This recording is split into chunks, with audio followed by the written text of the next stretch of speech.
allegiance. I pledge allegiance to the flag of the United States of America and to the republic for which it stands, one nation, under God, indivisible, with liberty and justice for all. I'd like everyone to stand for a moment of silence for all the men and women who served our country in the past and present.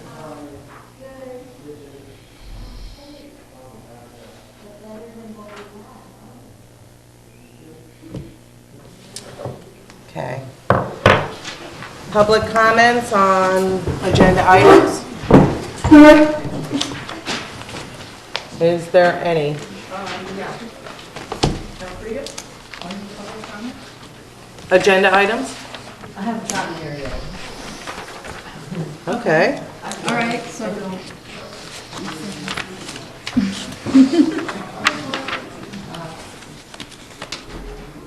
Lizette Hisman, 506 North Clove Road. On the seniors, the amount of money that the town board has given to the seniors for years and years and years,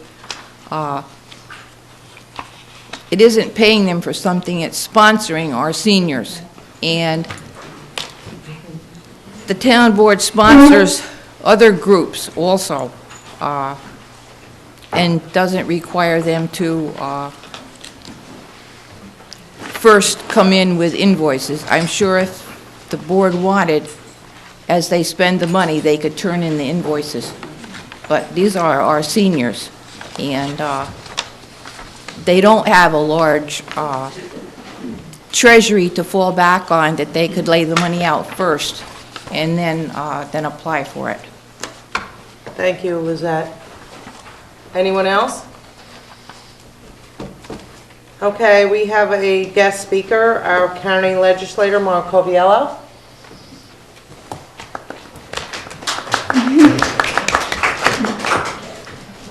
Is this on? Yes. It is? Hello? Okay. Hi, how are you, everybody? My name's... That's just for the camera. Oh, okay. Doesn't really- My name is Marc Coviello. I'm the Dutchess County Legislator for a majority of Beekman and part of Unionville, which is District 1 of Unionville. If your county legislator is not me, it's my colleague, Legislator Sermon. So any questions you could ask me, or if I'm not your legislator, I'll answer them today, but you could direct them to Legislator Sermon as well. I just wanted to come in and do a quick legislative update for everybody about the past 6 weeks I've been in office, just to keep everybody informed, and I do believe in open government, so I just wanted to keep you guys up to date. Since I've started the legislature, I've been added as a committee member for the Budget, Finance, and Personnel Committee, the Veterans Affairs Committee, the Environmental Committee, and also as a liaison to the chairman of the legislature for the Sexual Offenders Management Committee. For some of you that do know, I'm a Iraq and Afghanistan veteran, so I want to start off with the Veterans Affairs. That's something that's near and dear to my heart. When I got there, the Veterans Affairs Committee actually hasn't met in 7 months. It was very stagnant. They weren't doing anything. I was kind of upset about that, so I wanted to get in there and reinvigorate that committee.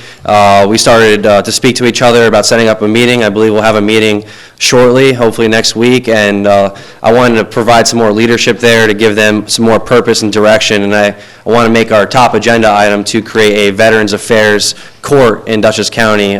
Some other counties throughout the state have Veterans Affairs courts. Dutchess County does not, so that's something that I want to create. I think it's important because a lot of these guys coming back now have PTSD, and it leads them to doing some things that they end up being incarcerated for, and it's something that can be handled a bit differently, and I think veterans deserve that respect to, have their, their cases looked at a bit differently with dealing with PTSD. Also, I want to talk about a bit of economic development that I've been working on. As I said, I'm the legislator for Beekman and Unionville, so the economic development that I have been working on has been based in Beekman because they pointed out something specific that they wanted to happen, and that was a Beekman Town Center. So I've been working with economic development, as the assistant to the county executive of economic development, to create a Beekman Town Center, also with PACE's economic development team. If there's anything that the Unionville Town Board and Town Supervisor would like to address about economic development that maybe the county could help out with, I'd be more than happy to get together with Legislator Sermon and help you guys out with that. Where would the town center be? It'd be near the Beekman Diner. Has been we pointed out a plot of land there that could be used for a Beekman Center. So the PACE, the economic development teams that come in, we're going to go out and do, basically show them around the town and have them look at the different areas. But we pointed out one specific plot. That's where they were cutting all the trees. Yeah, I believe so, in that area, yes, sir. Yeah, I think we're thinking about the same spot. To cut the trees to develop. Yeah, well, I don't think they were cutting the trees for that purpose just yet, but later on, I think we're thinking about the same area. Also, one of the other things I've been working on is a sex offenders topic. We had something happen over at Pine Grove Motel where we had an influx of sex offenders come into the district, and a lot of constituents were very upset about it. One of the worst sex offenders we had there was a level 3 sex offender, and just not the kind of person that we want in our community. Some of the people were upset because the school bus stop was very close to where they placed them, and the practice that they have currently is placing sex offenders in a concentrated area like motels, and I just don't believe that's a practical thing to do, is place these kinds of people all together. So something I've been working on is I've been working with the county executive side and the legislature side to create a new, more practical approach to placing sex offenders within our county, so that's something I'm working on. The last thing I wanted to touch on was the Dutchess County Jail. Some of the people here are probably familiar with it, that we have a problem with the jail. It's been an issue for about nearly 2 decades, but it's been a hot item that you'd see in the Poughkeepsie Journal lately coming up. If you're not familiar with it, I'll go over it real quick, and I'll try to make it as fast as possible because it is a kind of lengthy topic. The problem with the jail is that it's way too small for the amount of people we have to put into it. Currently, it hosts about 250 inmates for general population, and I believe it's just a bit over 40 for specific population. On the worst day, the last year we had to house about 520 inmates, so obviously we can't fit that in our Dutchess County Jail, and the problem is we have to send these inmates to other counties to house them, and last year alone it cost us $8 million in housing out fees. To date, we've spent about $40 million in housing out fees. I took a tour of the jail. It's very old, it's falling apart. And also the way the jail is set up, it doesn't provide a good line of sight for the correctional officers. It has a very bad layout, so that causes us to spend a lot more money in overtime for the correctional officers. So we spend millions of dollars in overtime for that. The county executive has proposed a plan of building a new jail. It's been proposed and brought to the legislature. We're still going over it and looking at the details. But this new jail being built will have a cost savings of it was just over $4 million of cost savings. I believe it was $5.3 million of cost savings annually if we had a new jail. We didn't have to house out the inmates and transport them back and forth. There's a lot of details about this plan. If I could answer any questions about anything I've said since, Veterans Affairs to the jail, I'd be more than happy to answer them. Yes, ma'am? I'm just curious as to why the county could not obtain one of the state prisons that are being accessed by the state, Beacon, and use that as a county prison. Well, that state prison that's not being utilized, that's something that I could ask the county executive for you. If there's these questions that I can't answer, like I said, there's a lot of information that I've had. I mean, this is 2 small packets that I've gotten, and I've had an abundance of information. So if I can't answer something, I promise you that I will find out the answer and I'll get back to you. It's not that long a drive to Poughkeepsie. Yeah, I know it. By law, counties are mandated to have a facility to house inmates. That's a mandate for us to do that. And so far, the jail that we've had is just completely insufficient. So if I'll ask them if why we can't use that place. But yeah, sure, yeah, that hasn't been brought up in the legislature yet. So yes, ma'am. $5 million in cost savings assumes that we pay for the jail in, how much does the jail cost to rebuild? Have you looked at renovating? Yep. When we finish paying for it, it'll take how much time? And then ultimately we'll get $5 million in savings, it sounds like. Yes. Maybe down the road. Way down the road. No, well, actually, the jail will be finished in 2021, so and it would cost, the bond would be out for, the proposed amount is $192 million for the proposed amount. It could come down a little bit less if we could lower the amount of inmates that we would be housing or create beds for a certain amount of inmates, so it might be lower than that. But the annual cost for having the new Justice and Transition Center annually between the operational costs is $43 million. And if we don't build it, between the operational costs of having the old jail, just 250 beds, housing them out, and having all the overtime for the correctional officers, would come out to $48.9 million. So that's where you get the $5.3 million savings annually. So just one follow-up question. Yes, ma'am. There's this whole national pressure about releasing inmates that have been incarcerated for low-level crimes. Mm-hmm. How many people in that jail have been incarcerated for low-level crimes, and are we over-jailing for something that we may in the future decide to release people? Yeah, that's a fantastic question. It's something I brought up myself, actually. And the answer I was given was if we are actually housing or incarcerating a very low amount of inmates. The county executive has put forth alternatives to incarceration in recent years, and our levels are, if you look at the national average, it's 250 inmates per 100,000 residents of a county. That's a national average. The New York average, surprisingly, is a little bit lower. It's 215 inmates per 100,000 residents. That's the New York average. And here in Dutchess County, we actually have 140 inmates per 100,000 residents. So it's already a lot lower than what the, in comparison to other counties is.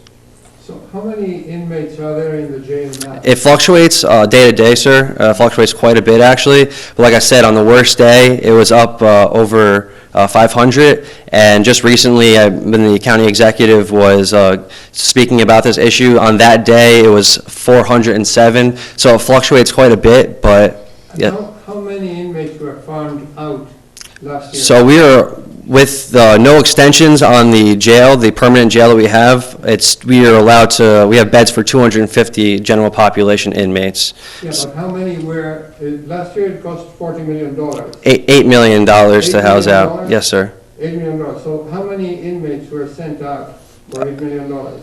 Over the course of the entire year, I don't have the figure of how many were sent out, but like I said, it fluctuates the amount of inmates that come in and out of our jail system. How much do they charge the county per inmate per day? That's also a good question, and that also fluctuates the dollar figure. Depends where you bring them. Sometimes it could be, $50 a day for an inmate. It could be more, it could be less, but every inmate, that's per day. So every inmate that you're sending out, you have to spend per day a cost of having them there. That's so they can feed them, house them, transport them.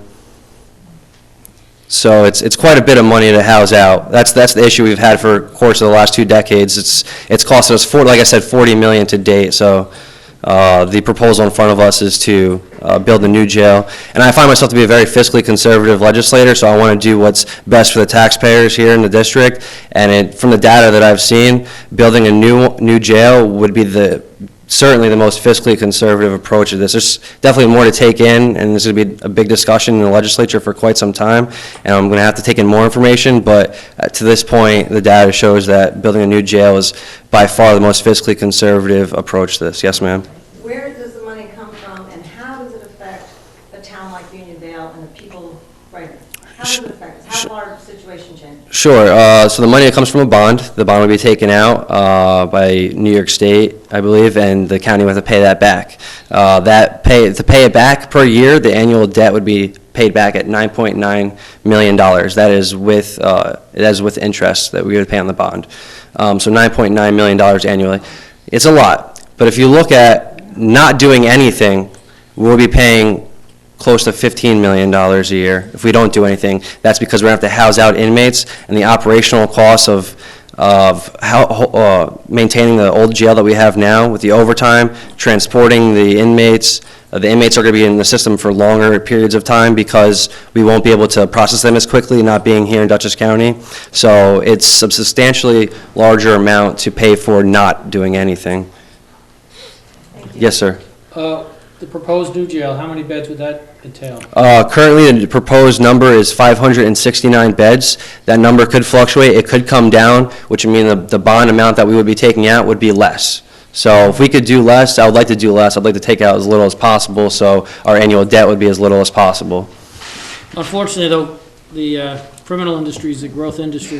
Yeah, yeah. Unfortunately, you have to look at the fact that Dutchess County is growing in population as well, so that's something And to if we get consider. closer to the national average, Yeah, we could need a lot more than 569. absolutely. That's something you have to look at, to the future and the health of our, fiscal, policies, and if we don't do anything, it really is detrimental to Dutchess County. Yes, sir. When you refer to the old jail. Yes, sir. Is that the entire complex, or is it the new section, the old section combined? Yes, so you have the new section built was in 95, was the newest. The older section was built in 84, I believe, and I visited this jail, and I took a tour of it, and the old section is in horrendous condition. It's literally falling apart, and it needs work. So regardless, money doesn't have to be put into a jail, regardless if we build a new one or we maintain the old one, but the newer portion of it could be repurposed, not as a jail, but as a transition center for, drug abusers or mental health, and it would assist our inmates in transitioning back into the, the regular world. That's what the new building would be And used are for. those bonds paid off, or are we still paying on those? I don't know the answer to that question, sir. I could find out and let you know. And the term of this new bond would be how long? 27 years. Okay. Any more questions? Yes, ma'am? I understand that there are, different towns are hosting information sessions. Yes. Could you speak about that? Yeah, absolutely. Just recently, I believe it was actually yesterday in LaGrange, they had the county executive went there and spoke very in-depth about this topic, and I urge you guys to go and listen to what he has to say, or go to poughkeepsiejournal.com and hear what he has to say about the interview that he had. It's online. You can watch that video. Also, they have one in Beacon coming up. I don't know the date to that, to be quite honest, but I could find that out. You could just go to the dutchesscounty.gov website. It'll be there. So I urge you guys, if you want to take a trip to Beacon, go listen to what he has to say, and it'll be a plethora of information to take in. Also, if you have any questions about this, I could go get answers for you guys, or contact the legislator Sermon. He will get answers for you guys, and just let your legislators know how you feel, so we can make an informed decision. I do have the dates here. Okay, yeah, please, yeah. Let's see, we have February 24th is at Amelia. Tuesday, March 1st is at Beacon City Hall. Thursday, March 3rd is Hyde Park. And Tuesday, March 8th at Allen.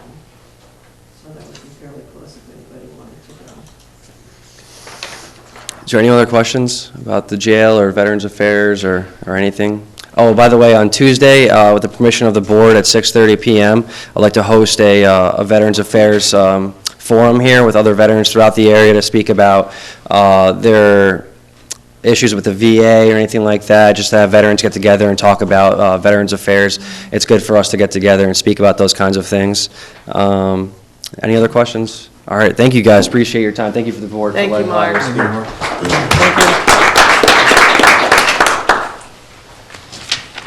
Okay. Reports. I would like to start by saying thank you to our volunteer fire department. Sunday was one of the most frigid days I can remember ever. The town of Unionville felt that cold, whereas most of us were out of power for a couple long hours. I listened to the scanner for much of that time, and I know that our fire department was hard at work in the cold trying to help others. They had many calls in and out of town. Thank you. It was at that time I realized just how important a generator for the town hall is. I think the town board needs to discuss having a generator installed. As the central nervous system of the town, we need to be ready and available in emergency situations. I spoke with Dana Smith and William Beal from the Department of Emergency Response to try and find out the extent of the power outage. They assured me it would not be long. Central Hudson was working on it. The power came back on as we were talking. I did ask about any grants for emergency generator equipment for municipalities. Mr. Beal said he thought there might be a grant out there. So at this time, I would ask Councilman Welsh to work with our grant writer and see if there is anything Okay, out there. I've checked in the past and there wasn't, but I will check again. Okay, Mr. Beal had said that they actually were going for a grant. is taking them a really long time, maybe even up to 3 years, but if we can get anything, it would Sure. help. Also, on Wednesday, Councilman Welch and I met with Halmar, the company doing the bridge work in Unionville, Route 55 and Route 82. The bridges will be worked on, the roads will be closed. They explained about the detours and how they will affect our town. Representatives from Beekman, LaGrange, the Dutchess County Sheriff's Office, New York State, the Fire Department, and the county all attended, and I'm sorry if I missed anybody else because there were so many people here.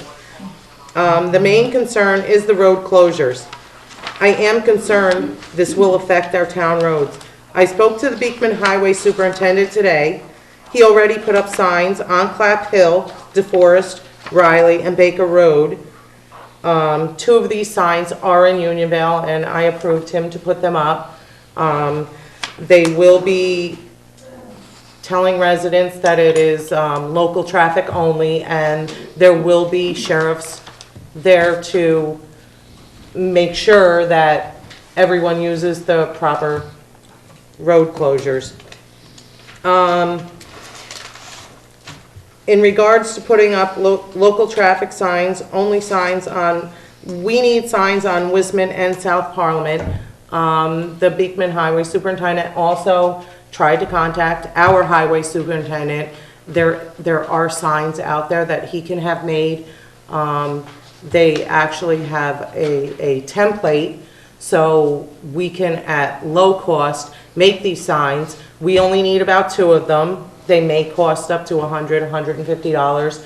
We'll put one on Wisman, one on South Parliament, to try and keep the traffic off these highways, because if all of this traffic decides to go there, we are going to have destruction and deterioration of the roads. The main detour signs will send traffic to Route 82 to East Knoxon and back to 55. It's a 5.2 mile detour. Everyone knows that not many people are going to obey traffic signs, but there will be sheriffs in place to make sure this happens. Maps of this detour will be available on our website as well as on cable channel 22. Route 55 closure should start about March 22nd and end July 25th. The Route 82 closure in Burbank will not really affect the town. They will be rerouting traffic by putting a temporary road in adjacent to the work zone. There will also be a public meeting in March, so the residents' concerns can be addressed. This meeting will be posted on our website as well as on local cable channel 22. The other thing I am working on is to get confirmation for the residents' emergency preparedness training from the Dutchess County Emergency Center. It is supposed to be on March 14th at 7:30 p.m. at the town hall. Any residents interested in coming to this meeting and learning about how to prepare yourselves for any kind of emergency need to sign up. So please call the town hall, sign up, and we will put a definite date and time on this meeting and let you know about it. And I think that's all I have. If there are... On the signs there for local traffic, I'm thinking maybe one at Cunningham Drive as well. 'Cause Yeah. that could be Yeah. used as a bypass. Yeah, I think you're right. And the other thing we need to do is make it very clear on Wisman Road, the bridge, which is only 5 years old, the weight limit, so no oversized trucks decide to, Well, you were there with me at the meeting, and the weight limit signs are good, but the sheriff's department did state that if we put weight limit signs, the only way they can ticket people is if they have scales. Scales are gonna cost. true, So, but at least make them aware that the Yeah. bridge is not capable of more than a right, certain weight. and local deliveries only, Right. and things like that, just to keep the big trucks out of the residential neighborhoods. Yeah, And it is a major concern, and I urge everyone to go to the meeting.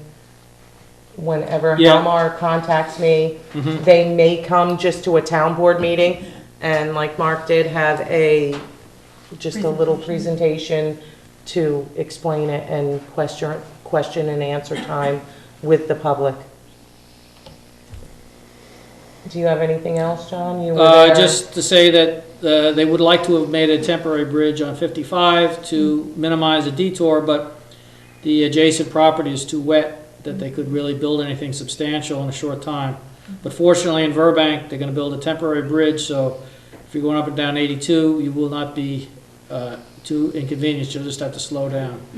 But for 4 months, Route 55 bridge over here, west of Knoxon Road, will be closed, and you'll have to take the detour. March 22nd till July 25th is their proposed construction detour dates. Okay, are there any other town board reports? Dave? You want, well, I was looking at your thing. Okay. All right, the only thing I've got to say is, that I was down at the Association of Towns meetings. And went through a lot of classes. Did you learn anything? Actually, I learned a lot, and everybody might not appreciate the fact that I learned a lot down there, but I learned a lot down there. And I was going to talk about it later when we were talking about it, but if you want to talk about it now, if I can just find my notes. The classes that I went to, I found very interesting. We went through a lot of things, especially on solar energy. I went to 2 classes down there. I went to another class on solar energy up in Troy, New York. This was all sponsored by NYSERDA. They have a lot of programs available out there. Right now, the state has $1 billion to invest in solar programs. And the town can be eligible to get upwards of $250,000. They are really working on trying to promote this. I spoke with the people from NYSERDA. They would like to make a presentation here. Pat Strong from her office is over in Ulster on April 4th at a town board meeting. I gave a tentative approval, but I need the approval of the town board to do it. Their programs not only include the municipality being able to participate in solar energy, but also for residents and group purchasing. I was looking at the building inspector's report, the building department's report, and I believe this month there were 2 or 3 permits for solar energy in private housing. The state's trying to get it on a unified program, and we can get grant money just for approving that unified permit. But I don't really want to get into that too much. I just want to make sure that we can, they're saying there's a lot of money out there. I don't know about anybody else, but if I'm paying taxes to the state and they're willing to put money back, I'm willing to take it. Of course. Okay. Yeah, I went as well. I plan to have a more in-depth report next month, or next meeting. I came back to a mess at my job due to the weather. But I did go to a number of classes as well. I attended one on the solar energy, attended one on open meetings, another on the drones, and with that there are some federal laws that are already in place. New York State is drafting their own set of laws that will apply here, and they are using models from several other states to put those together. So once that comes out, there may not be a need for us to have our local laws, just be following the state. And met with some bond writers and engineering firms, explained our problems here in the park. They thought they might be able to help us with some grants. So I'm going to get that information to John. And again, like I said, I'll have a more detailed report for the next meeting. Okay, thank you. Anything from you, Karina? No, not unless you want me to talk about the website. No? Yeah, the website will be up and running, Yep. so hopefully tomorrow. So we've had some issues because our webmaster stepped down at the end of the year, and we were hoping to still be able to get things on, but that didn't go so well. So some residents, the only way I have of getting information out is using my private Facebook page. So we have been working on that behind the scenes, and Andrea announces that tomorrow is our go live date. In the past 6 months, one of the things we realized is that one of the things that separates the residents of Unionvale into the haves and have-nots are if you have Cablevision or not. And about half the town doesn't. And so they do not have a means to watch Channel 22. So if they aren't here at the meeting, they don't know what's going on at the meeting unless they take the time to come over, drive over, get a DVD, which I do know some residents, since I told them, have made the time to do that. We're hoping this will be a much better way. We'll actually be able to Andrew will be uploading our meetings. So tomorrow, hopefully, however long it takes to get the meeting uploaded to the website, our go live date for the website is tomorrow. And is it the same address? Yeah, they're going to redirect it because it's a Okay. temporary site right now, and then it'll be whatever the Unionville NY. I thought you were going to give a report. Free to give it to you. Oh, okay. You know, I mean, but at the same time, while you're on it, I'd like to add the fact that they've already been putting up the meetings on YouTube. Yeah, on the YouTube channel, so you can get the old ones tonight if you're really interested. Right, yeah, I mean, yeah, because I mean, we've been, yeah, all right. Go ahead, Okay, Karina. thank you, Andrea. You're doing a good job.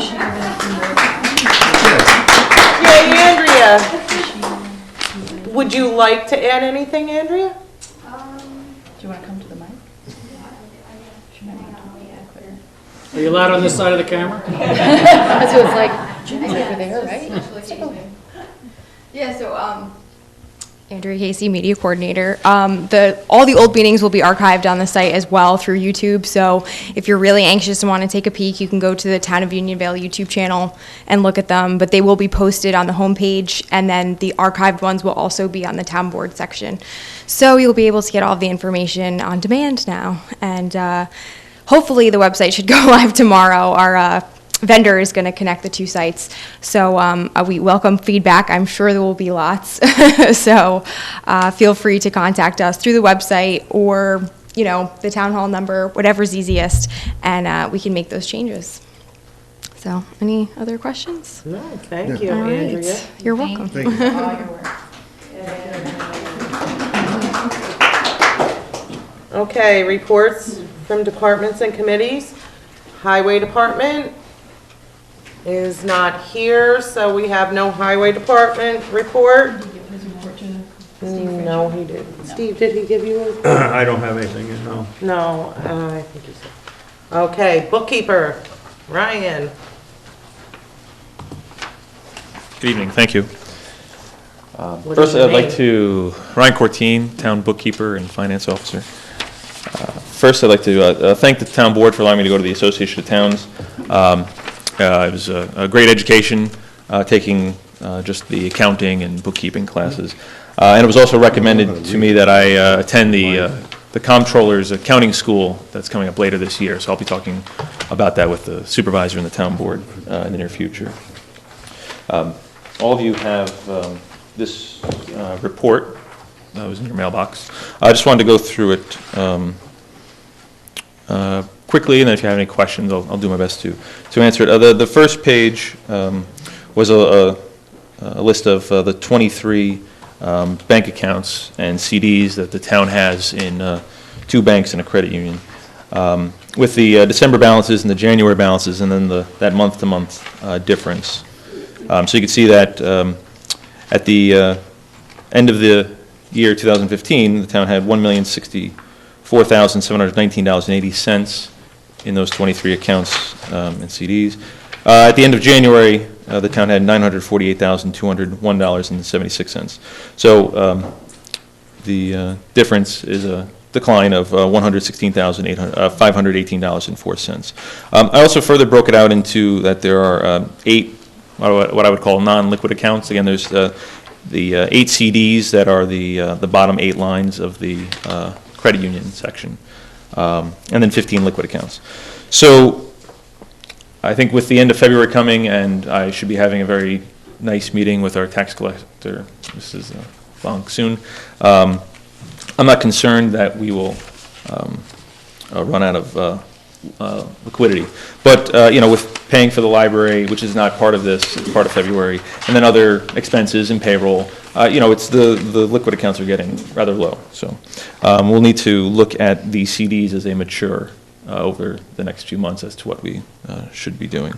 Also then on the right side of that page, just so it was clear as to the activity in each of those accounts, I have the debits and the credits. For instance, you might look at in the Tompkins Mahopac Bank, the payroll line. You might see that it goes from 16,000 something to 12,000 something. You think, oh, okay, that's $4,000. But the reality was that $73,000 went in and $78,000 come out. So you can't just look at the difference from month to month. You have to look at also the activity. For instance, for February, we had the renewal of the ban. So one of the accounts with respect to capital projects is going to have $800,000 something in activity, both credit and debit, because we had to renew the ban. So, but if you looked at the account from month to month, it would look like only a few $1,000s of activity occurred. If you just look at the, what it was at the beginning of the month, what it was at the end of the month. So, I thought that was important to have there. Any questions on that first page? Okay. The next, it's a 6-page. Make sure I have it right. Yeah. So the next 6 pages. So this is, again, all the, it's a town budget, essentially, broken out by line, and showing what was adopted, any modifications, which there were a few adopted by the town board, and so what the modified budget is. What was expended year-to-date, which is only, obviously, January, and then remaining year-to-date, and then the year-to-date percentage. The percentage is rather irrelevant, as we're only 1 month into the year. You would look at some accounts and see that 8 1/3% occurred in a lot of the payroll accounts because that's 1/12 of the year. But again, like the library, you would look at the library account, you'd see 0%, and then when I show this to you again next month for February, you'd see 100% because we paid the $72,000 to the library. So, if you have any questions about this, please let me know. It's 4 pages of general fund appropriations. Then the 5th page is general fund revenues, and then the 6th page is, highway appropriations and revenues, because they can all fit on 1 page. The other 6-page report is just going to be the month-to-month breakout of all that same information. So you should see how all the information here matches up with all the information on this one. You can even lay them out next to each other and look at it. Any questions on those? Okay. Next would then be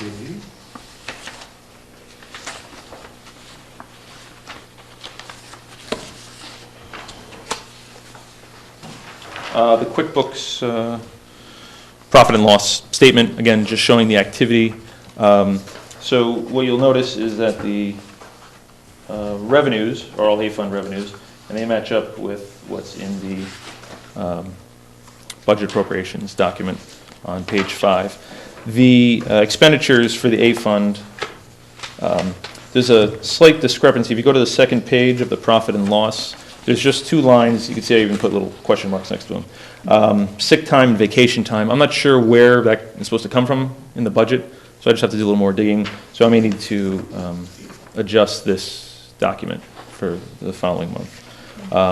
But the totals of the appropriations will match up with the expenditures here, except for that $369.12 amount.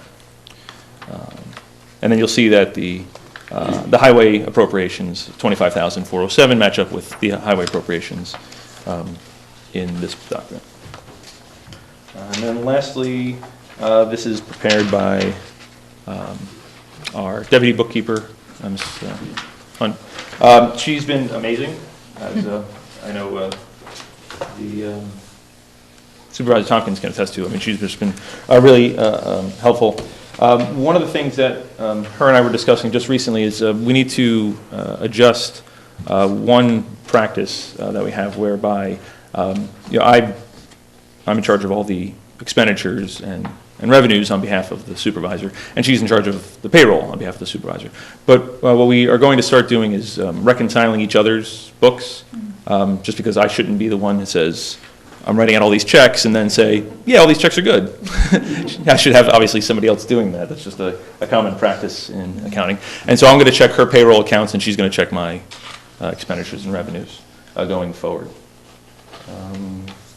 And then just working with various departments, Town Clerk DeForest and the Deputy Town Clerk Casey, they've been amazing in just helping me out in this new role that I have. Just a couple little changes. For the assessor in communicating with the town of LaGrange, what you'll start to see here is that the assessor is budgeted as a 0.1, but he's not really our employee. He's the town of LaGrange's employee, and we're contracting with the town of LaGrange. So really it should be a 0.4. So we'll be making that adjustment going forward, that we'll be paying that out of 0.4, and we may need to have the town board do an adjustment in the budget just to show that. Because again, if it going forward, it's hitting the 0.1 account, then it should also be hitting Social Security and all this other stuff. And again, we don't technically pay his Social Security, but we pay the town of LaGrange, and then they pay all of that. So that's just one adjustment that I've noticed.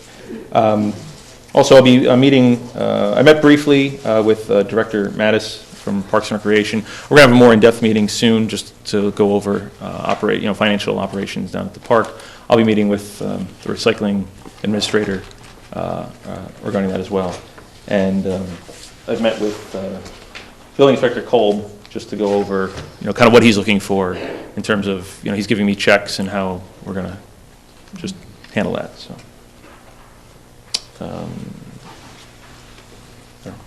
Any questions? Any questions? No? No. Okay, thank you. Thank you, Ryan. I apologize. Parks and Recreation?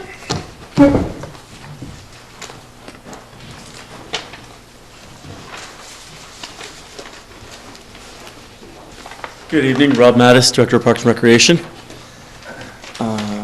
One moment here. I have a bunch of numbers as well, so hope you're not too numbered out yet. First I want to start, a couple projects we've done we're really excited about. Over the last year, we've been, our last 6 months really, we've been really trying to get the indoor facilities upgraded a little bit, repainting and just refacing everything inside. And we are, as of this afternoon, I would say 99% complete on our interior renovations of the main barns. We finished the ceilings. We went back and forth about replacing the tiles in the seating room as opposed to, or should we try and repaint them. Cost effective, we were able to save about $1,400 by repainting the tiles, putting one quick coat of paint on it, and they look brand new. So we're really happy about that. The ceiling in the large hall, I don't know if you remember if you've taken pictures in there recently at any events or other things that you've been to, but if you look at the ceiling in your pictures before this week, you would notice they just got dingy. They probably hadn't been painted in about 20 years maybe, since they put the popcorn on, who knows when. but it looks great. We're really, really happy. All the counselors were able to help us out, both after the summer camps ended as well as this winter when they had breaks, and then also the maintenance guys who just busted their humps to get everything done the last couple weeks. We really appreciate it. And if you get a chance, you want to just check the place out, come on in. It's a fresh coat of everything. So, and if you have events, book them in our park and facility because they're beautiful anyways. So we were really happy with that. We got a bunch of trail work done. You'll notice we're still going to continue to work up on the yellow trail and the blue trail on the east side of the park. There's just a lot of barberry. I think we discussed it a little bit at the last meeting, I believe. But we've been just trying to clear that out for quite a while now. And so as you see, you'll have a little bit more arm room, a little bit more elbow room to get through the trails and not scratch your elbows, not scratch your legs. And over the next year, we'll be continuing to try and eradicate as much of it as possible. That's the most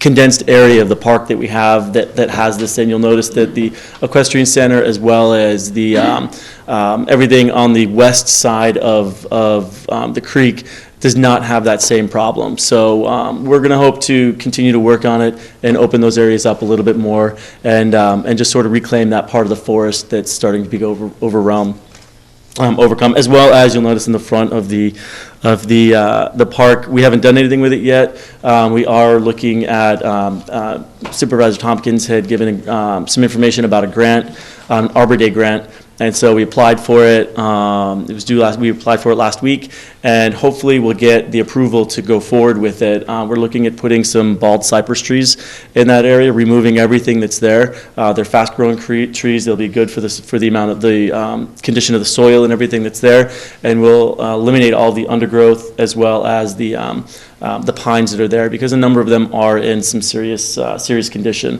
So we're looking at taking those out entirely. If we cannot get the grant, then we will still look to move forward to get as much of that out and as possible, and still replace the trees. I'm sure we'll be able to find some way to do it. So those are a couple of the projects ahead and what we've been doing. We have a couple programs as well. TGTT Survival Week during spring break. It's sort of a tease to our new survival camp. So every day you can sign up for 1 day, you can sign up for 2, for the whole week. But it's you're learning all kinds of outdoor skills. It's not necessarily sports-based, though you will during the TGTT days have, and TGTT stands for Thank Goodness There's Time More. Sorry, I should have, some people don't know that. So thank goodness there's time more. It's just much quicker to say TGTT. So the survival days will be during the Arlington School District's spring break. So sign up for 1 day, sign up for all. The days run from 8 in the morning until 6 p.m. and they're $55 per person. We also have all of our summer programs are now available. You can go to our website, uvparksandrec.com. And download any of the forms that you need, print them out, send them in, and don't forget there's also a link on the Parks and Rec website to the town's brand new website starting tomorrow, which I can't wait to see. That's going to be really exciting, and so I have everything linked back together again and updated, and so we're really excited about that as a whole. And I think I've got one other thing I know that Mrs. Hitzman had spoken about it as well, was regarding the seniors. And I don't know that the money that has been given in the past, I know that everyone's trying to look and see what we're supposed to be doing, what we should or shouldn't, what's legal, what's not legal. In the past, we've given them $1,000 and they've run programs and services for the community. And this is my own personal view on this. I don't know what that is that we would never ask the library to do exactly what we're asking the seniors to do. We're not going to give them $77,000, but they have to send us an invoice every single time they want to spend money, up to $77,000. And that's what we're asking the seniors to do now. Is we told them we'll give them $1,000. We should give them the $1,000 to let them run the programs the way they're supposed to be ran. We give them $1,000 twice a year to offer services to our community. And I think that's what we should do. That's what we should do again. They can fill out a voucher for $1,000. We'll hire them as the agency, the people who are doing this. And I think that that's a fair way to do it. We've promised them the money, and I think that they should. I think that they should get it. without having to go through back and forth of here's a $50 bill, here's a $30 bill. It's just, I don't think it's the right thing to do for these people who have done so much for our community, who continue to offer a lot for our community. So I would just ask, as you consider what the future is for that, that maybe you would consider going and giving them the $1,000 twice a year. They can fill out a voucher, put together an invoice as a Unionville Senior Citizens Club, and we would hire them just like we would hire any other company to come in and run programs for us. Lastly, I've got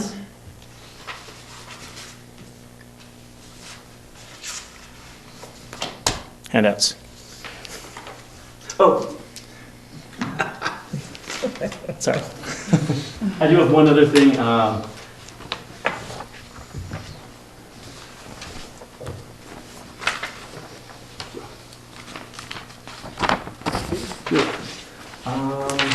I got 2, Rob. I just wanted to make sure you had enough. I did bring extras. If anyone would like, I brought one especially for you, Brady. But if I do have, actually, I'm just going to pass these around. Can I have a hand right here? Just toss these to the other side. If you wouldn't mind. If you, I got that for you. Thank you. If you're interested.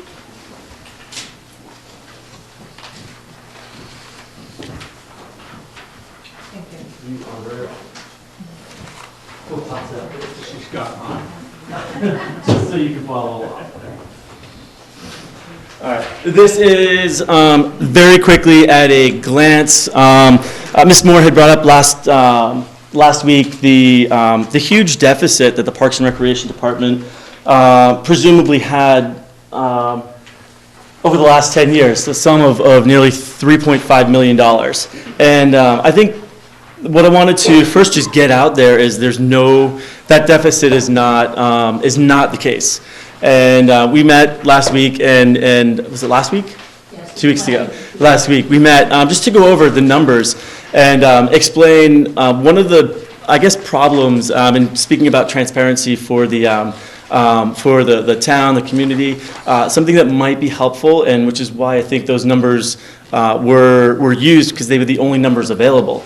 If you go on the town's website, if you look at the budget, all you see are the proposed numbers. You see what was budgeted with the proposed budget, which is the most you're ever going to spend, and you see the proposed revenue, which is usually the least amount you can guarantee to bring in. And that number is a gigantic difference between what the actual numbers are.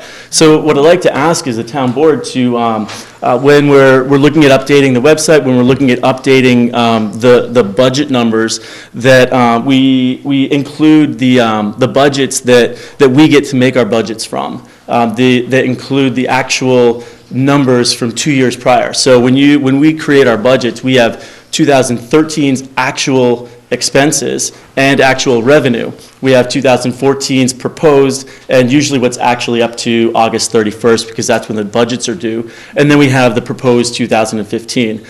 So what I'd ask is for future, as the website's being updated, that we would allow the community to see what the actual expenses are, because I think that there's a big surprise, and that it shows the numbers that we have here. I'll go through it a little bit, but since 2007, since we were looking at those specific numbers, we've reduced the amount of spending, we've reduced the cost of the town for the Parks and Recreation Department by $66,000.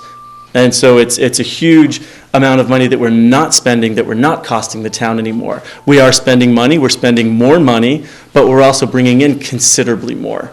And so that's what I wanted to share with you. And if anyone's interested who's watching, I'm more than happy to email this little presentation together and email it out to anyone. Feel free to email us at the park, and we'll get that out. But a little bit about Unionville Parks and Recreation, and some of this is for the town board, new town board members, new supervisors who maybe haven't seen this information before. So I don't know what's new. I don't know, what you've had access to prior to your experiences now. But I'd like to share some of this information, not just with you, but with the entire community. And first being the mission of Unionville Parks and Recreation, is that Unionville Parks and Recreation strives to enhance the quality of life for all citizens in our community by providing strong partnerships within the community and creating a variety of recreational services, special events and services that encourage lifelong learning, fitness, and fun. That's the mission. That's what we do every single day in Unionville Parks and Recreation. And when we're looking at our budget, every single time we're spending money, we're fixing facilities, we're renovating, we're making things look good. That's what we're doing. We're running great programs. Oh, by the way, the kids' overnight was fantastic. I forgot to put that on there. It was exhausting. And I apologize for the intermission here, but that was a great event. We will do it again. We'll probably have 2 a year, one in the winter, one in the fall, but that was a great event. But that's what we do.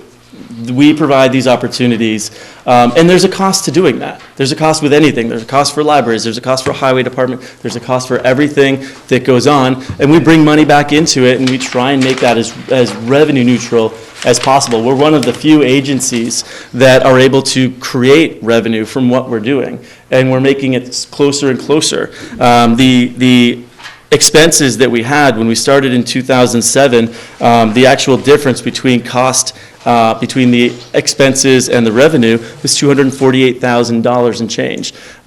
Last year, 2015, the actual difference was $181,000. Yes? I don't know if I'm allowed to ask questions now. Oh, sure, ask a question. I guess your chart is a little unusual. What was in the budget for each one of these years? That's the actual, in the blue, Approved expenses on the left? is on the left. That's what the town. That's what the town approved. Expenses. And then in the green are the actual expenses we had. So they gave you in 2000, 705,000, and you spent 566. That is correct, for the combined parks, recreation, and pool. Yes, and now the reason that there's a big difference in what we actually spent and what we budgeted. Two things regarding that is, one, we budget for worst case scenario. If we have to spend every single dime, these are all the dimes that we spend. And that's why we budget these numbers. We do not try to spend all of those numbers. When we spend in the Parks and Recreation Department, I'm a very conservative person when it comes to spending. I don't spend just because we have money. I spend money because we need something. And so that's why I didn't just go and, speaking of ceiling tiles, purchase ceiling tiles. We found ways to save money for the town to purchase those to reuse those ceiling tiles. And so we do try, I budget for the most that we would have to use, but around every corner we try and reuse. We try and save as much money as possible throughout everything that we're doing. Now, the Recreation Department, last year the Recreation Department brought in, it spent $244,000 approximately. I don't have this exact number right now, but approximately $244,000. We brought in $331,000. When in 2007, they spent $153,000 and only brought in $143,000. Since 2007, we've increased our revenue by nearly $200,000. Excuse me though. Mm-hmm. If you add up all of these columns on actual difference, which is actually a profit loss column. Yeah, it's about $2 million. $2 million loss. Correct. Okay. Right, I but just want to make sure people understand. yes, we spent approximately $2 million to run the Parks and Recreation Department Correct. for the last 9 years. Correct. Now, with that said, the Parks and Recreation Department also operates the 2 rental facilities owned by the town, whose revenue is not in this budget, which accounts for $46,000. Now, my maintenance staff are the ones who take care of those facilities. We also take care of the facility at the town hall, which is also part of all that $2 million. We plow the town hall, we plow the park, we plow and mow the recycling center. We take care of more than just Parks and Recreation, and so when we're looking at $2 million, we not only take care of other services outside of Parks and Recreation in the town, but we provide a safe place for children, for adults, for anyone.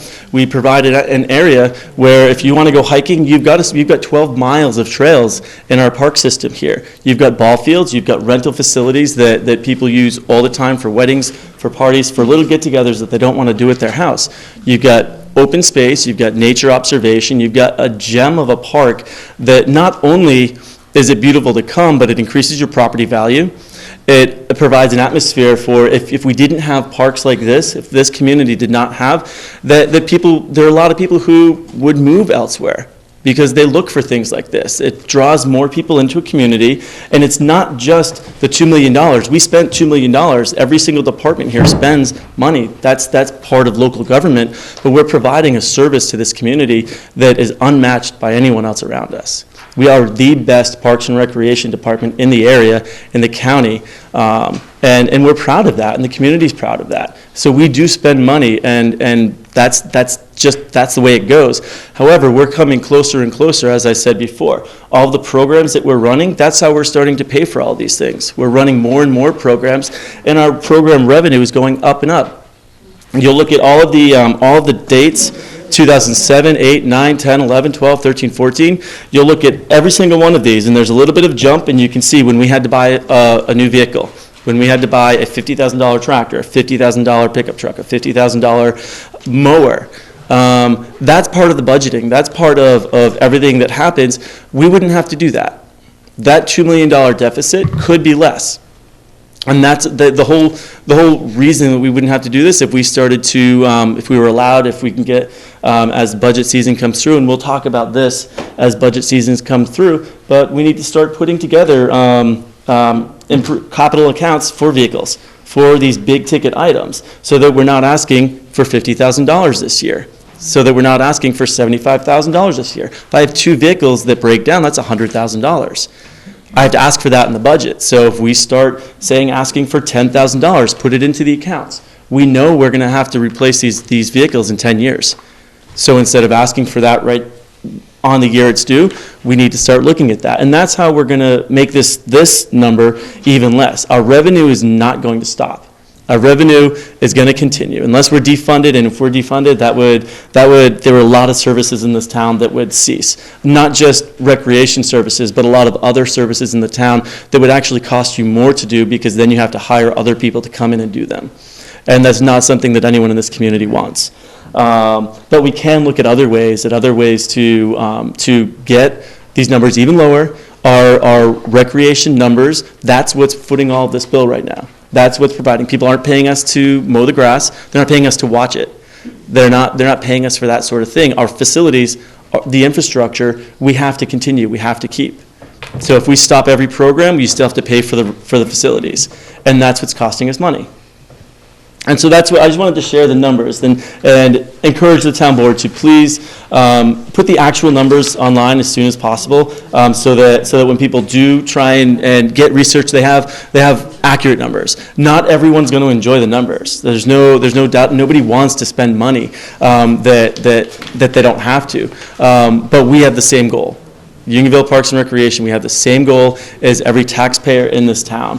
We do not want to cost taxpayers unnecessary dollars, but we do want to enhance your life. We want to make it positive. We want to make sure that you've got opportunity, whether you use it or not. The same could be said for many other services. We want to make sure that you have opportunity to use these services. They're available for you, and that they're good, that they're top quality, and they're something you can be proud of. So that's Unionville Parks and Recreation. Questions? Okay. Oh, you have a question for me, or you're just coming up? I'm coming up because I have to talk to you. Oh, well, I'm not done. No, stay right here. Oh. What's that word right there? Oh, I appreciate you for, no, I appreciate you for pointing that out. If you look at the very last page.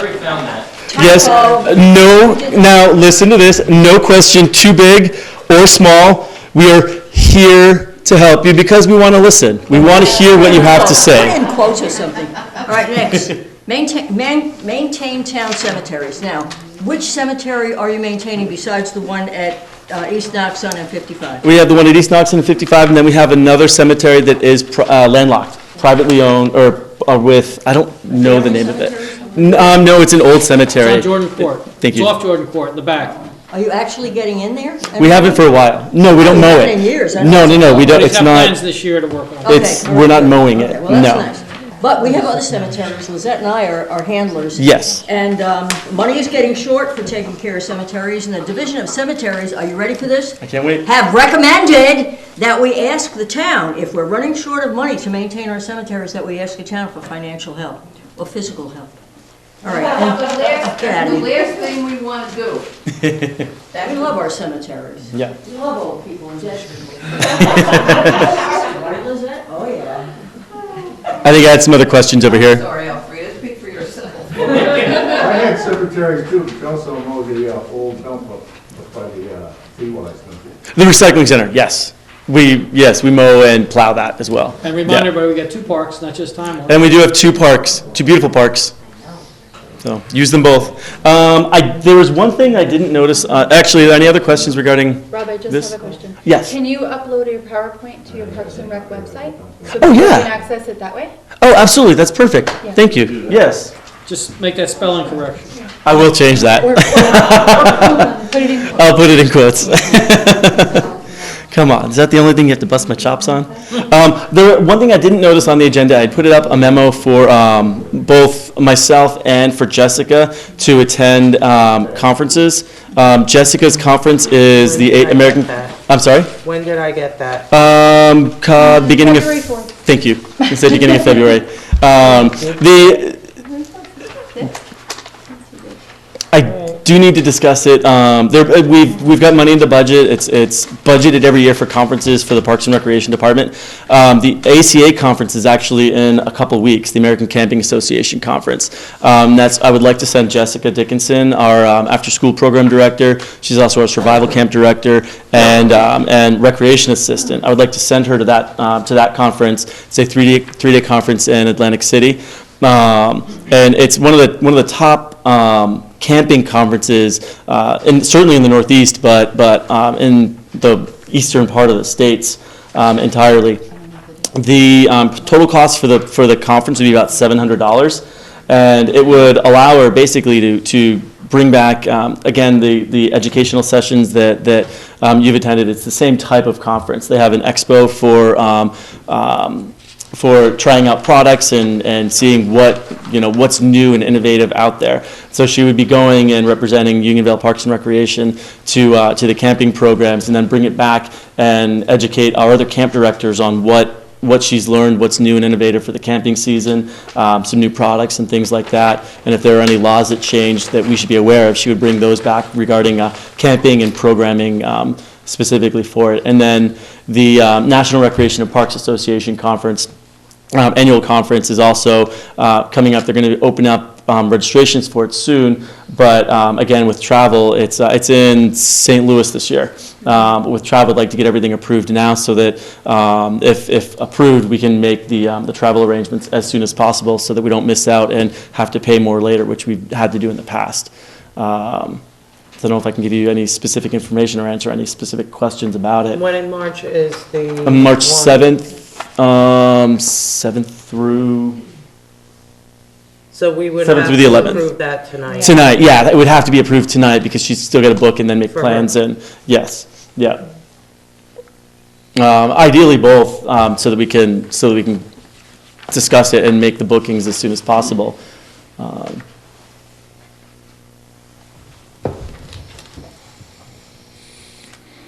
Okay.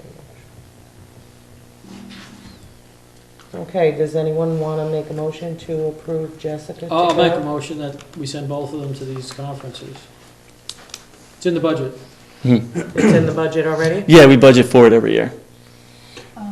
My concern is that you go every year. Yes. Right? So I think to be fiscally responsible and looking at numbers, even including losses, Mhm. that to potentially send each of you every other year would bring back the information. I understand hers is only a tri-state and yours is a national. I Right, understand different that. conferences entirely, though. One's a camping conference, one's a total Parks and Recreation conference. Is there any means for you to get education otherwise? Not this quality. Not, I understand it's not the Right. national conference. I get that.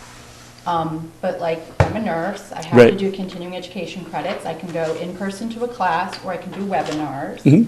So is there means for you to, I understand you have some kind of certification, right? I have a number of certifications. Right, so Yes. in order to do those, you may need continuing I do. education credit? Correct. Is there any way for you to get those continuing education credits outside of a national conference? Oh yeah, I don't go to the conference for the continuing education credits. I do most of the continuing education credits on my own outside of this department.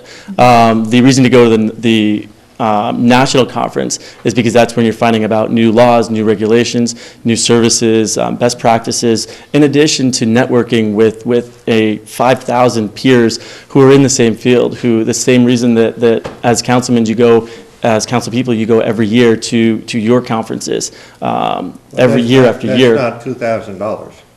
No, it's not. It's absolutely not. I don't know what your cost is. That's not $2,000. I don't. It cost me $229 to go down. Okay. You know, I mean, it's not $2,000. I'm aware of that. We don't spend that much money to educate our town officials. Govern the town. That's unfortunate. But the taxpayers can't afford it. What's that? But the taxpayers can't afford it. Well, according to my numbers, we're bringing in $100,000, $200,000 more than what we used to because I do this. Because I educate myself, because I do the best practices. I mean, last year you came back with a zombie camp and making our park one of 115 spotlighted camps in the country. It's a town park. Not camps, parks. Park. But it's a town park. Yeah. It's not a county park. It's not a state park. Correct. It's a town park. Correct. I don't care if it's one of the 115 greatest parks in the country. Right. I want it to be good for us. Right, period. and that CAPA But certification. that's what you came back from that's what you reported back Right. from the. I attended many other sessions. Those were the ones that I'm going to highlight because I'm not going to go through every single session that I did. However, that CAPA certification that you reference, it's not just to be the 100th, 15th, 142nd. The whole point of that is to bring up accountability, to bring up all these things that you want to be transparent. Well, looking at those 146 different policies, it puts us in that spotlight. And it doesn't just say, oh, well, we can go and do this, but it makes us accountable to another agency that comes through and audits us. An outside set of eyes that say, you know what? You do meet that. You don't meet that. It gives us a standard to not just think that we're good, but know that we're good. And you're absolutely right. You might not care whether we're 115th or whatever best park in the county, but as somebody who's in the country, you said there county. aren't even any of those parks in New York State. Yeah, I did. I actually found out Westchester does have one. Oh, okay. But I was. But Westchester has a lot more tax revenue coming in than we have. Oh, sure. Absolutely. But I still think for $2,000, I think that the value you get, the education and the things that we bring back, I think are absolutely worth it, without a doubt. I mean, there's no way we would be where we are right now if I did not educate myself and stay on top of these things year after year after year. There are times when you go to the ADA conferences or the ADA sessions in these conferences, and you come back realizing that, hey, half the stuff we have isn't right. When we took down this playground here, and people wanted to build it up and put it up at Godfrey Park, we would be liable for all of that. It's risk management. There's so many other things. There's financial management, there's risk management, there's policies, personnel, there's everything else. It's not just, oh, we want to create a zombie camp and get certified because it's a feather in our cap. Rob, is there any way that we can table that part of it and approve the Atlantic City for Jessica? Oh, that's up to now? that's up to you guys. No, is there time? I know there's no time for Jessica. Yeah, there's no That's time the for that one delay. for sure. Right. Can we table this to the next meeting so we can Discuss. it and think about it? That's perfectly fine. Yes. Okay, so I'm gonna. So I'll amend my motion Thank you. to send Jessica to the camping seminar. American Camping in Atlantic Association. City, next month. Mm-hmm. I second Okay. it. You second it? I'll second it. All in favor? Aye. Aye. Opposed? Thank you. No. Okay. Okay. We will put this on I'm the already agenda. Thank writing you. it down for the next Okay. But I Thank will you say very that much. Most professional people usually have continuing education as part of their employment on a yearly basis. That's kind of the way it is. Right, which is why I was asking Rob, is there a different means? Like, is $2,000 a year the only means, or is there different? I paid $40,000 while I was here for my master's program, my own pocket. The town said no, they wouldn't help me with any of that. There's a lot that I do that I don't ask the town to pay for. So I would appreciate it if the town would support me, would support the Parks and Recreation Department in the future for this, because it is very important. Thank you, Rob. Thank you. Okay, recycling center, I spoke to Tom today, Tom St. Ange. He does not have a report, but I would like to say that a couple of different people came in for recycling center permits on the off hours, and I happen to be here. And people can go to the recycling center and fill out for permits there, or they can mail them in, and Mary Lou will take care of them at any time. Okay, dog control. Okay, you want me to read this word for word then? If you'd like. Okay, there were That'll no be dogs easier. reported lost or found in town for the month of January. Dog control officer spent the majority of the month reviewing New York State Ag and Markets Law, Articles 7 and 26 relating to licensing, identification, and control of dogs, cruelty to animals, and the dog control officer and municipal shelter guide. Dog control officer had preliminary meetings with Kim Volpe, New York State Ag and Markets Animal Health Inspector, and Melanie Rogers, Intake Services Manager of the Dutchess County SPCA, who oversees the sheltering of dogs confiscated in the town of Unionvale. An inventory revealed the need to replace certain pieces of dog control equipment needed by the town. The dog control officer researched several different prices and suppliers and presented them to the supervisor and town board for purchasing. Okay. Town clerk's report?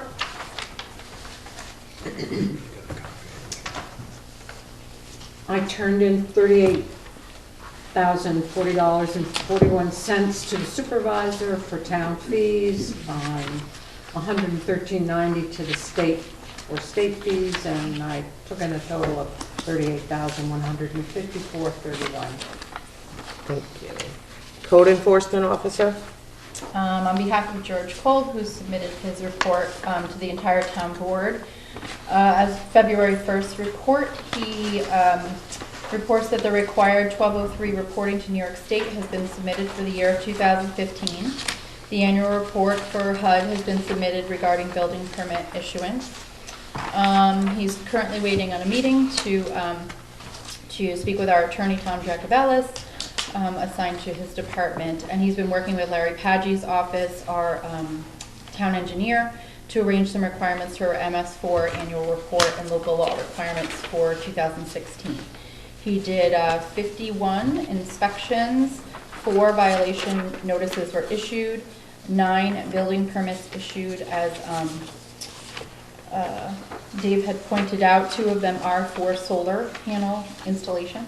Old permit COs issued were 16, municipal searches were 5, complaints received were 7, violations abated were 2, resident meetings 11, certified occupancy compliance 27, complaints that were acted upon were 7, appearance ticket issues were 0, fire callouts were 2, and plan review hours were 13.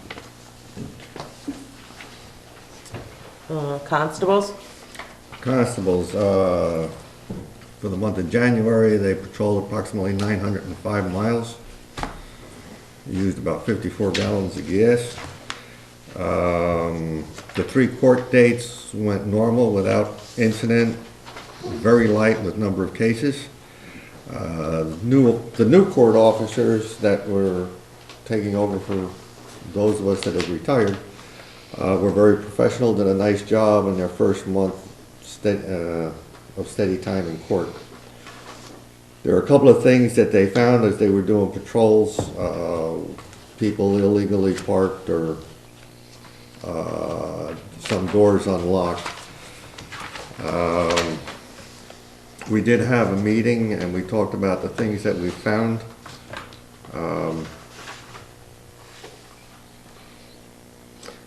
The skating rink had some activity.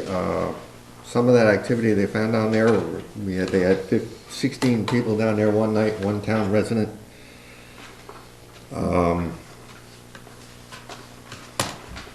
There was the one incident in January down there that, you know, the constables had nothing to do with, but, you know, they have been looking over for security measures down there. And that's about all that they have here. Okay. Media? I think Andrea did hers. Andrea, you did yours, okay. The only thing I'd like to add on the media, we've been looking into possibly a new camera. You know, we've had some complaints about the quality of video. It's like going from a VHS to, you know, watching a videotape on television to watching a DVD on these new high-def televisions. And, you know, if you watch channel 114, it's kind of blurry, it's kind of spotty. We're using a VHS camera on a digital system. We did, at the last contract, receive, I think it was $7,500 for equipment. We haven't spent that yet, but we're trying to find out how much is left. And we'll be looking at upgrading our equipment like that money was meant for. Okay, zoning board of appeals. I didn't receive a report. Okay. It's here. Oh. Thank you. Well, no money collected during the month of January, so. Big report. Planning board? There is no report. Okay, No there's report. no planning board report. Discussions, constable policy and procedures. I have a tax collector report, we just didn't put Oh, it on the I'm thing. sorry, So, it wasn't on here. sorry, Okay. we're still getting good at this. It wasn't on our agenda, but our tax collector report for January of 2016, those $348,532.42 collected. Thank you. Okay, discussions, constable policy and procedures. Okay, we began reviewing it. One of the classes that I went to down in New York was going over policies and procedures. They almost recommend doing it every year. And there are probably a lot of policy and procedures that we should review.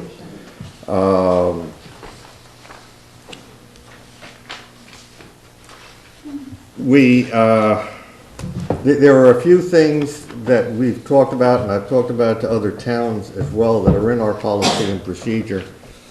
We had a big expenditure when we hired some new people, and the amount of training that the state requires now is expensive.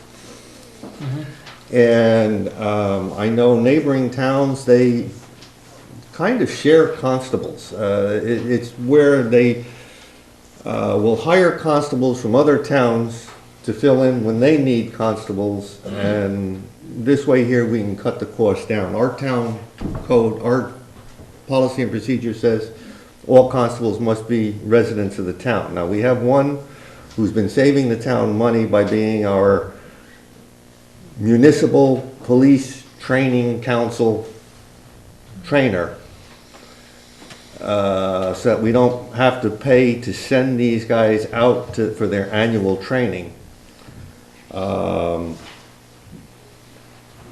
And he's been great. I mean, he's been working for us for probably the last 10 years, and he's been appointed by every town board up until now. And, you know, it was just We brought up- reappointed him.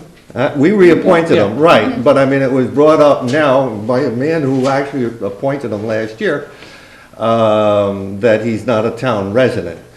But he's been, I guess, more or less grandfathered in. Right. But by removing that restriction, we would be able to, instead of having to go through that 135 hours or 136 hours of training, 39 hours of training, if we have to replace any of the, I mean, we're down in constables now, but that's by choice because we hired the young guys originally to take the place of the old guys that were leaving. What we want to do now is we might be able to draw from a pool from outside. Ron DeGusto, who is a retired police officer, we were able to appoint him just before he would have had to go through that training again. Saving us money, and he's probably one of the best assets that we have because, in fact, I want to talk about that too. But, you know, we could have a retired officer that might live in LaGrange that wants to keep his peace officer status, and when we need another employee, say, yeah, I'd like the job, and you don't have to pay for all that training. We have right in town of Unionville a wealth of state police that reside here. Some of them will be retiring, and they might want the part-time job when they retire. So, I mean, my suggestion, you know, that's the first suggestion, and, you know, that I'd like to remove from there. But I'd also like to go over the policy and procedure. The last time, it was originally gone over in 2010. Have you gone over it, Dave? I wrote it. Okay, have you written any updates? Any updates? No, but I will keep So I think people. that you should go through it and I'm gonna go give us through it any with the officers. suggestions, and then we can all review it. Right, I will go through it with the officers and I'll keep everybody posted on it. Okay, thank you. All right. Okay, the seniors, $1,000 for January and July. I'm more than willing to give the seniors their money. Unfortunately, Karina found some Well, stipulations. we can, but I may be misunderstanding, but I'm thinking of that, I'm hearing that we're not being supportive of the seniors, and I want to alleviate that. We are absolutely supportive. These women I spoke to on the phone are just like amazing. Women and men. Well, that I spoke to on the phone were 2 women. They explained the group to me. They're doing a great job this Friday. They're having luncheon. But what needs to be understood is the responsibility of the town board. And I'll read it directly from our brand new manual we just received. The town law places the town board the responsibility for the general management and control of finances of the town. So it's the town board's function to raise monies through the imposition of a real tax. We all know about that. To fund the town's budget, if necessary, additionally ensure that the town's monies are expended in a proper and legal manner. The way the comptroller's office has set forth that a proper and legal manner are 2 ways. You can enter into a contract with an agency. So we can call the Unionville Seniors an agency